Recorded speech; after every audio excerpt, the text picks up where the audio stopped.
여러분, 우리 한국 전쟁이 종전된 지가 올해가 70주년 된다고 합니다. 1953년 7월 27일인가 하니까 딱 70주년이죠, 그죠? 그런데 제가 이제 학교 현장에 있을 때 우리 아이들을 대상으로 주로 이제 역사에 근거한 뭐 우리 유적지 답사라든가, 그다음에 이제 독도 관계, 그다음에 위안부 문제, 또 우리 그 선조들이 항일 그 투쟁을 하던 그런 중국의 유적지 뭐 이런 데 답사도 하고 다양한 그런 나라사랑 교육을 펼친 적이 있습니다.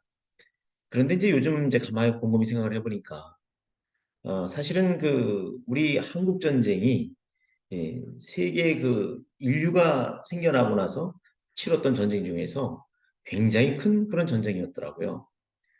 저도 새삼 알게 되는데 이제 사성장군으로다 예편을 해서 저와 같은 활동을 하는 그분하고 얘기를 나누다 보니까 아주 그 좀 제가 너무 관심이 없었구나 이런 반성도 되고 그런 생각을 한 적이 있는데요. 미국의 시카고 대학에서 그 인류 사회에서 있었던 전쟁에 대한 연구를 엄청 많이 하나 봅니다.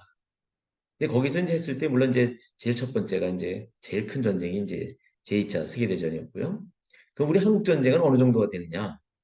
우리 한국 전쟁도 그 북한과 우리 민족끼리만 붙은 게 아니잖아요. 거기에는 16개 국에서 우리를 지원을 해줬고, 그다음에 소련과 중국도 개입이 되다 보니까 사실은 꽤 많은 20여 개 그 나라들이 붙은, 그러니까 이 국제 일종의 전쟁이었죠. 이게 단순한 우리가 한국 전쟁 그러니까 그렇지 이제 국제 전쟁이었다는 겁니다. 그래서 그 희생자라든가 여러 가지 규모 면에서 봤을 때 일곱 번째랍니다. 우리 인류사에서 있었던 전쟁 중에서 말이죠. 그만큼 크고 대단히 큰 피해가 있었던 그런 전쟁이 바로 우리 한국 전쟁이었다. 결국 북한의 남침으로 인해서 벌어졌던 민족 상잔의 비극이 일어났는데 이것이 우리끼리만이 아니라 결국은 참전국들도 있고 바로 방금 말씀드린 것처럼 그 당사자인 우리도 있고 그다음에 중국과 소련까지 그러니까 20개의 나라가 바로 되잖아요. 그죠? 이게 국제전쟁이었다는 거죠.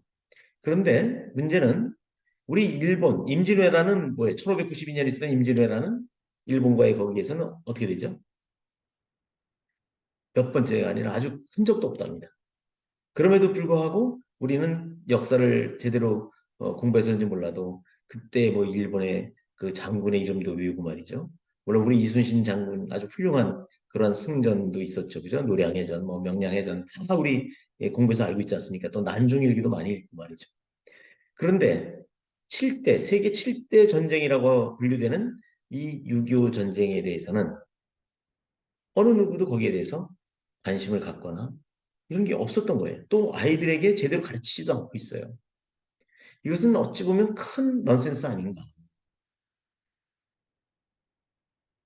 저 조상 세대에 있었던 아주 오래전, 뭐 한 500년 전 되겠네요. 그죠? 그때 있었던 임진왜란에 대해서는 우리가 잘 배우고 있는데 그것도 참 다행이죠. 그죠? 그런데 최근에 있었던 세계 7대 전쟁으로 분류되는 우리 한국 전쟁에 대해서는 전혀 제대로 가르치는 게 없어요. 물론 저도 전후 세대입니다. 50년대 말에 나왔으니까. 그렇긴 하지만 이 국가적인 차원에서도 이제 결국 우리가 최근에 겪었던 또 그리고 많은 희생이 있었던 더구나 우리는 우리 민족 상잔의 비극이었잖아요. 그죠? 주된 게. 물론 미군도 와서 수많은 목숨을 잃고 그다음에 여러 가지 우방에서도 와서 많이 희생을 당했습니다만 어쨌든 우리끼리의 전쟁이 일어났다고 하는 것은 틀림없거든요. 그렇다면 이것은 우리가 제대로 우리 후세들에게 가르쳐 줘야 되지 않을까.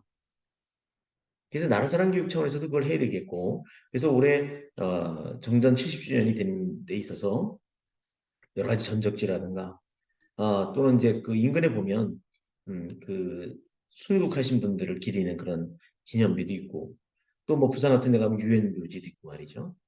또 미국에도 또 그런 어떤 기리는 그 유엔군 참전묘 같은 게 있잖아요.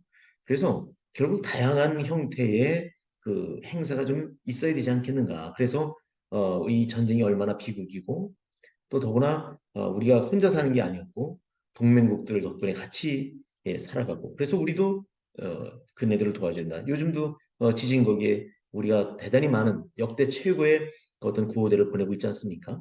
이런 게 왜 보내느냐고 생각하는 사람도 있을지 몰라요. 근데 그게 아니죠. 우리 혼자 사는 게 아니지 않습니까? 같이 더불어서 도움받고 또 그러니까 그걸 또 갚아야죠.